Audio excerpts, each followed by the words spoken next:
Tá, eu acho que agora a qualidade do áudio vai ficar um pouquinho melhor porque eu tô falando do fone. Mas vamos lá. Então, é a desinência que me diz. Porque se eu tivesse essa parte aqui, eu não tinha como identificar qual é o tempo verbal e qual é a pessoa.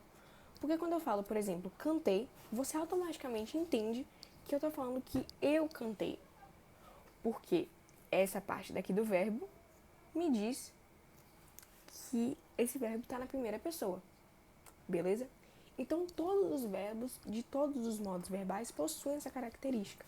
Todas as palavras possuem essa estrutura de radical e desinências.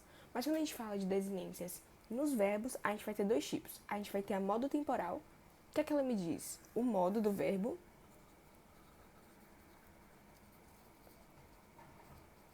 ou seja, se é indicativo,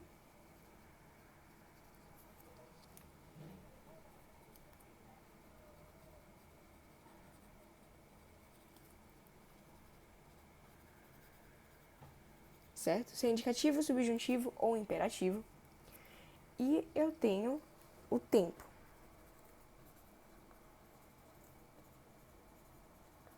Se é passado, presente ou futuro do indicativo. Eita, acho que tremeu um pouquinho aqui, perdão.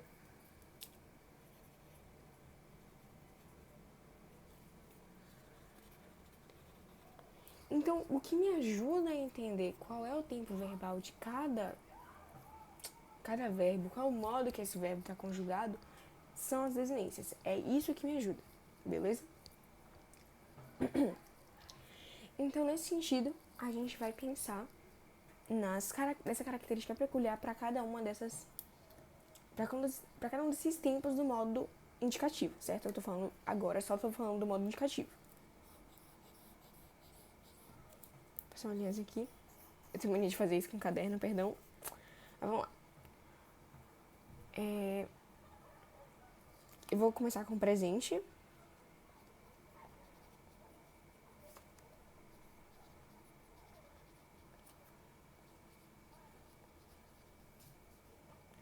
Então, ó, eu canto, tu cantas, ele canta, nós cantamos, vós cantais e eles cantam. Vou pegar com o verbo da segunda conjugação. Deixa eu pensar. Ok. Eu corro, tu corres, ele corre, nós corremos, vós correis, eles correm. Ok? Então a gente tem essas conjugações para esses dois verbos. Eu escolhi cantar, que ele é da primeira conjugação, ou seja, ele termina em AR. E eu tenho correr, que é da segunda conjugação, que termina em ER, beleza? Então a gente percebe que em todos esses... A gente consegue perceber que tem uma característica muito marcante. Vamos começar primeiramente com as conjugações dos verbos da primeira conjugação. Eu tô falando de um verbo regular, certo? Então ele tem um radical muito definido, que é o cante, como a gente viu aqui. O radical dele continua sendo o mesmo, mas quando a gente fala, por exemplo, do ser, o ser é um verbo anômalo e irregular. Perdão. Vamos lá.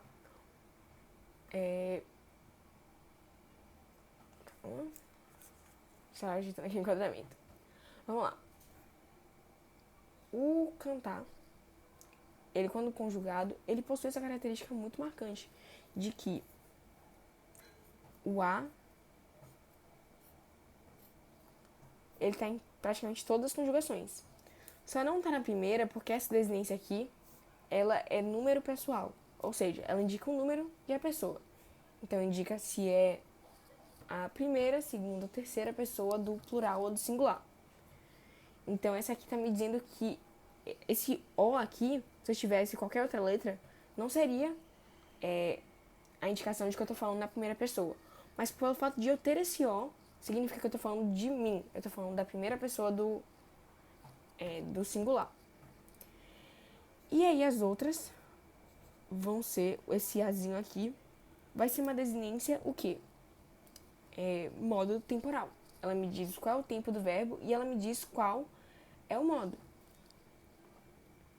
Então, esse O aqui, a principal função dele é realmente me dizer qual é a pessoa que está falando, qual é a pessoa do discurso, mas também ela vai me dizer que, putz, eu estou falando de um verbo na primeira pessoa, eu estou falando de um verbo que ele está no singular, eu estou falando de um verbo que está no modo indicativo e ele está no presente. Então, é essa letra que vai me dar esse indício de que é um verbo no presente do indicativo, beleza? Aí, quando a gente olha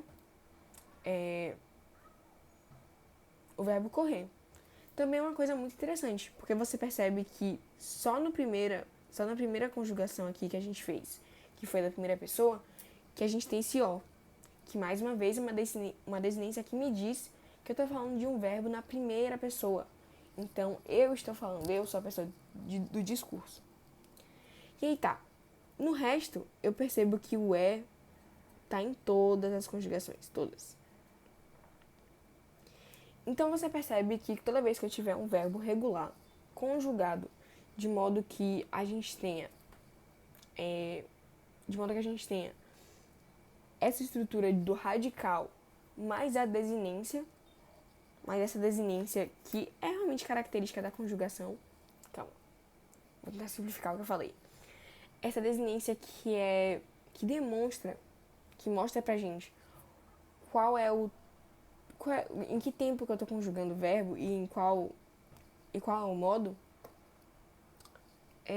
ela vai ser correspondente à conjugação do verbo. Então, lembra que a conjugação do verbo é como o verbo termina? Então, se o verbo termina em AR, ele é da primeira conjugação. Se ele termina em ER, ele é da segunda conjugação. Se ele termina em IR, ele é da terceira. E, nesse caso, a gente tem que o verbo vai coincidir, que a desinência dele vai ser a mesma ao longo das conjugações. A conjugação dele é a primeira, então eu vou ter A em todos. A conjugação desse verbo aqui é a segunda, eu vou ter E em todos. Beleza? Eu acho que sair também segue esse exemplo, mas eu creio que sair seja um verbo irregular, então não vou usar ele como exemplo, mas você pode testar com outros verbos. Ok? Vamos lá pro pretérito. Eu vou analisar esse mesmo daqui de cima. O pretérito perfeito do indicativo, ele vai ter essa estrutura daqui. Então, é uma estrutura um pouquinho mais diferente, mas que dá pra você pegar. Ele não possui uma desinência muito bem definida, como a gente tem aqui. Aqui a gente consegue nitidamente perceber que eu tô falando de verbos no presente do indicativo. Eu tenho essa repetição da letra A. Aqui eu não tenho isso. Então, como que eu te oriento pra você identificar que um verbo tá no pretérito perfeito? Parcialmente você decorar algumas conjugações. Eu acho interessante você dar uma olhada em conjugações de verbos no pretérito perfeito. Mas não só isso, como analisar o contexto da frase e a semântica. O sentido que aquele verbo está dando. Então isso é fundamental em todas as circunstâncias. Eu cantei, tu cantaste, ele cantou, nós cantamos, vós cantastes e eles cantaram. Beleza? Eu posso perceber algumas coisinhas aqui, como por exemplo, quando eu tenho o T, como eu tenho aqui em tu e em vós. Quando eu tenho esse T, cantaste, vós cantastes. Eu tô falando de um verbo na segunda pessoa. Porque perceba, eu tô falando aqui, eu organizo as pessoas do discurso em primeira, segunda e terceira, do singular e do plural. Então aqui é a primeira do singular, aqui é a segunda, aqui é a terceira, aqui é a primeira do plural, a segunda e a terceira. É assim que a gente organiza as pessoas do discurso, certo? Então, aqui eu tenho uma segunda pessoa. Eu sempre vou ter esse ter na segunda pessoa no pretérito perfeito. Se eu pegar, por exemplo, tu saístes, ou então tu pusestes, do verbo pôr, ou então vós quebrastes, geralmente saíste, ou puseste, perdão. Então, nesse sentido, a gente vai ter que é um indício pra gente identificar de que eu tô falando de um verbo na segunda pessoa. Toda vez que eu tiver um T assim, um T com essa estrutura, numa frase que tá dando uma ideia de passado, eu tô falando de um verbo na segunda pessoa. Certo? Na segunda pessoa. Ou tu, ou vós. A primeira pessoa, eu, nós. E a terceira pessoa, ele, eles. Ok? Aqui eu cantei. Eu acho que é mais tranquilo de você identificar que você tá falando da primeira pessoa, porque é muito comum essa estrutura, a gente vai usar bastante na nossa fala. Então, quando eu falo eu falei, quando a gente fala eu li, eu saí, eu dormi, eu vivi. Então, a gente consegue perceber que na primeira pessoa eu sempre vou estar utilizando no pretérito perfeito a letra I. Então, isso é um indício interessante também que me ajuda a identificar se o verbo é da... qual é a pessoa do verbo e qual é o tempo que ele está indicando. Então, esse I, a principal função dele é indicar que eu estou falando de um verbo na primeira pessoa do singular, mas também me ajuda a identificar que é um verbo no pretérito perfeito. Agora, vamos para o pretérito. E muito importante. O presente me dá uma ação que acontece no presente. O passado perfeito, o pretérito perfeito. Eu estou falando de uma ação que aconteceu no passado e já foi concluída. Então, quando eu falo, por exemplo, eu saí, eu não tenho como estar saindo ainda, não é um processo de sair. Eu saí e acabou, não tem mais o que fazer. Esse processo já foi concluído. Eu vivi, então eu vivi e acabou. Não tem mais, eu não tenho uma continuidade dessa ação e eu não tenho uma ideia de interrupção dessa ação. Se eu falo que eu saí, eu saí. Eu não fui interrompida, essa ação não parou de acontecer em nenhum momento, eu saí. Eu cantei. Aconteceu. Eu não tenho como alterar isso. Beleza? Agora no pretérito imperfeito do indicativo. O pretérito imperfeito ele tem uma característica muito interessante que nos ajuda bastante a identificar qual é o tipo do verbo. Beleza? Então o pretérito imperfeito ele diz respeito a um verbo que aconteceu no passado. Obviamente, né? Eu tô falando do pretérito. Mas não só isso, como esse pretérito, ele foi uma ação que aconteceu no passado, mas que hoje não acontece mais. Ou aconteceu no passado, mas não foi concluída. Então, quando eu falo, por exemplo, eu estudei para a prova,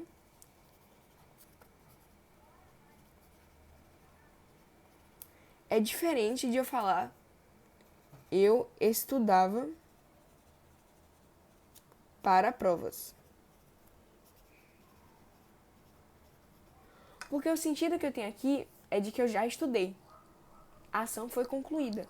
Eu não tenho mais como alterar isso. Eu já estudei. Eu estudei para a prova. Eu estudei e acabou. Que é diferente de eu estudava para a prova. Significa que eu estou falando de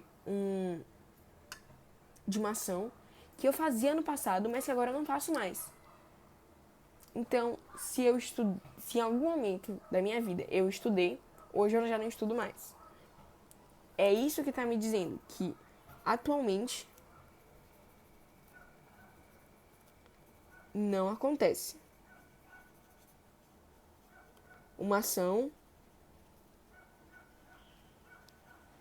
que não foi concluída.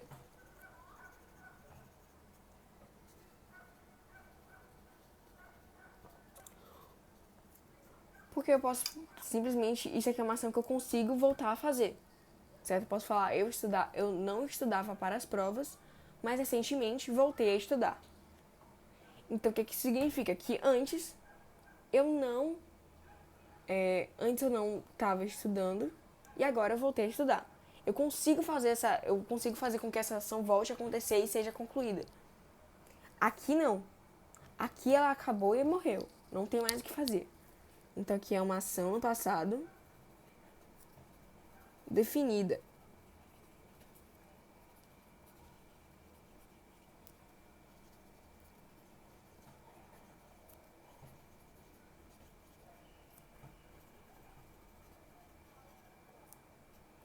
Aqui é uma ação definida no passado. Algo que já aconteceu, que já foi realizado e que eu não tenho mais como alterar. É óbvio que eu posso estudar para a prova depois, né? É óbvio que eu consigo estudar de novo. Mas não é isso que essa frase está querendo me dizer. Está querendo me dizer que eu estudei para a prova. Eu realizei uma ação no passado e ela acabou. Então, aqui no pretérito imperfeito, que é que a gente está falando, é esse sentido aqui. Atualmente, ele não acontece mais.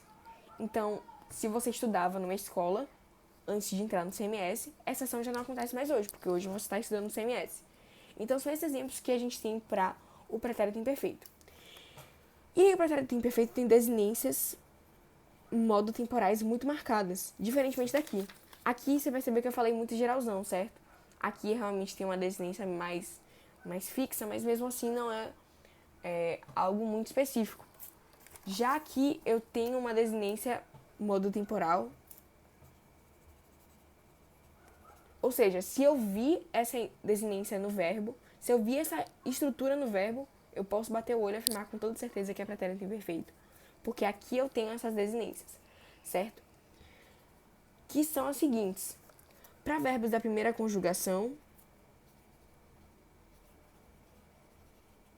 terminados em AR, ou seja, cantar, falar, dançar. Para esses verbos, eu tenho a desinência vá.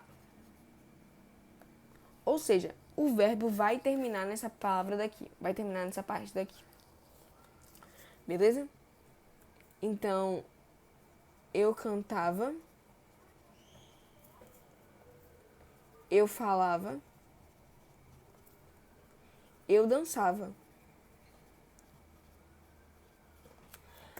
Agora, para verbos da segunda e terceira conjugação,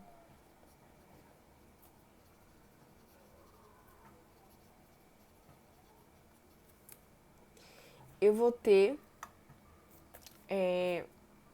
justamente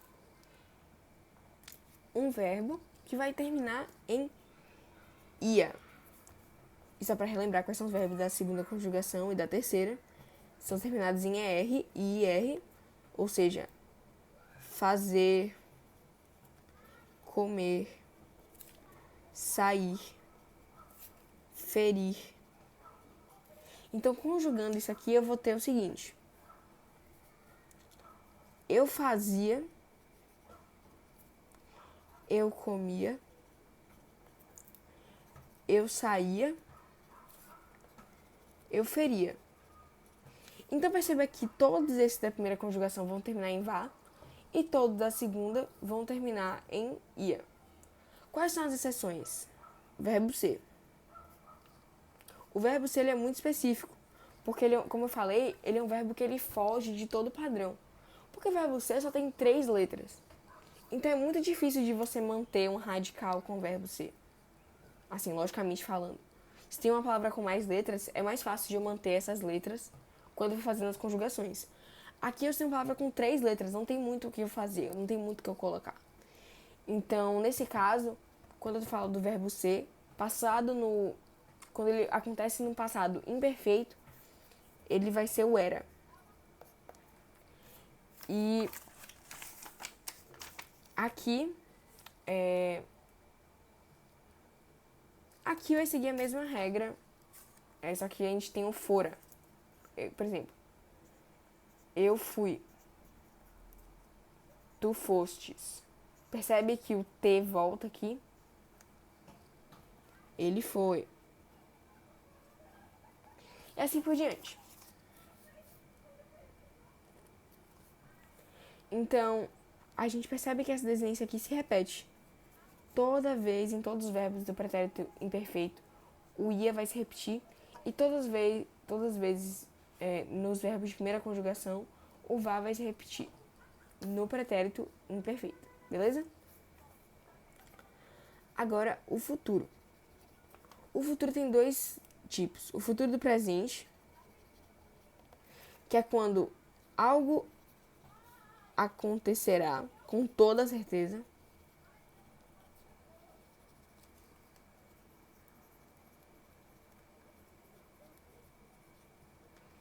Então aqui não tem muito erro, você consegue pegar pela desinência ra. Geralmente a gente chama esse ra de tônico. Isso vai nos ajudar a diferenciar o pretérito mais perfeito, que eu deixei pro final porque ele tem essa peculiaridade, então eu prefiro deixar pro final. Então, ele é sempre tônico. Então, urá ou então urei. A gente considera assim.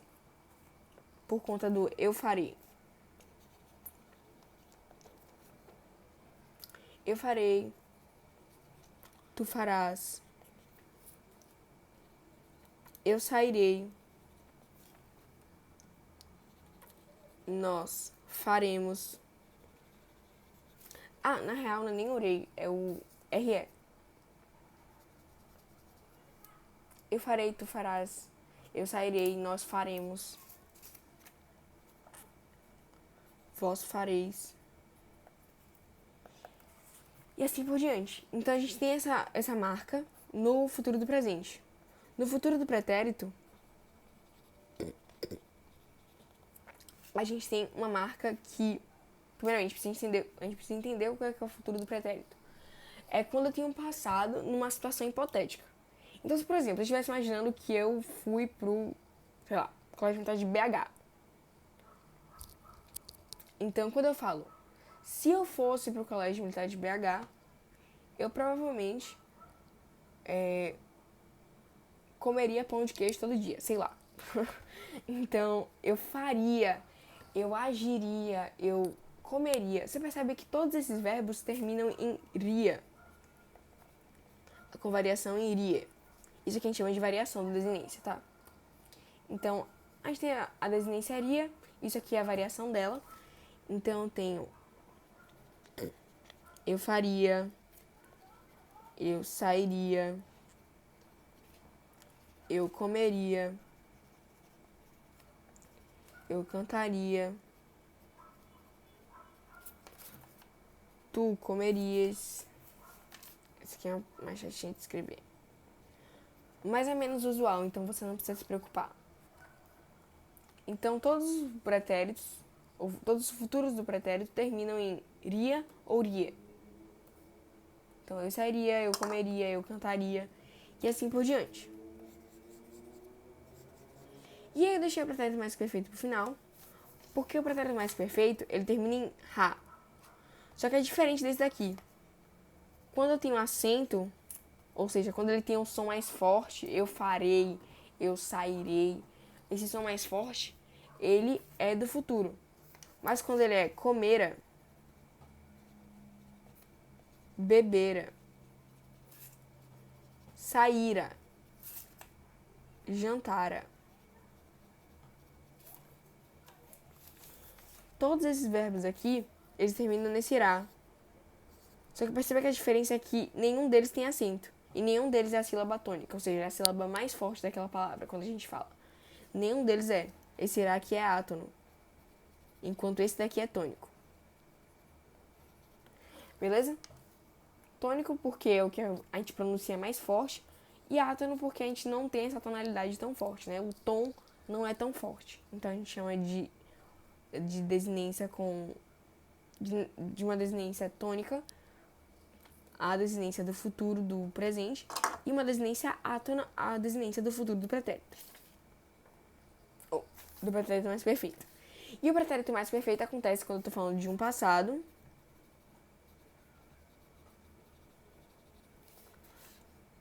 anterior a outro passado.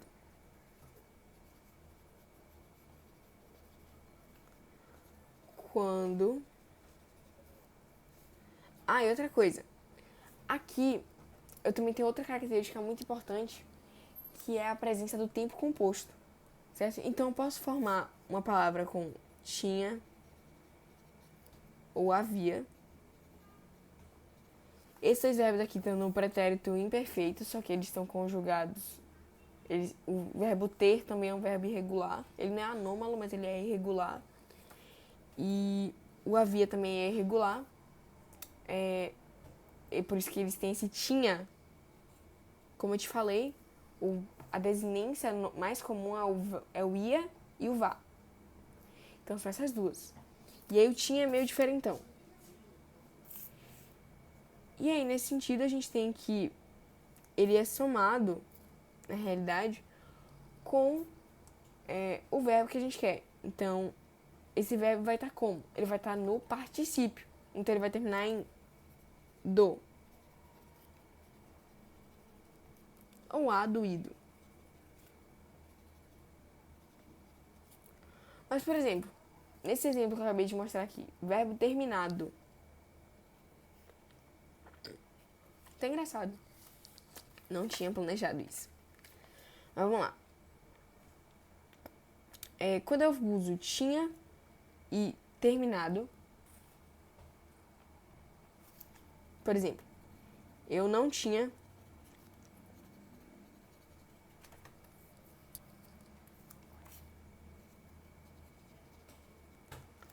terminado o trabalho. Esse tinha terminado, ele tem o mesmo valor de terminara. Por quê? Não sei, decidiram. Mas é isso aí.